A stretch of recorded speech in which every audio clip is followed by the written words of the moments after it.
श्रीरामदूतं शिरसा नमामि।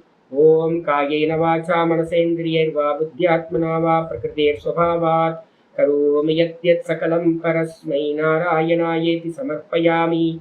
ओम तत्सत् इति परब्रह्मार्पणमस्तु। नारायण नारायण।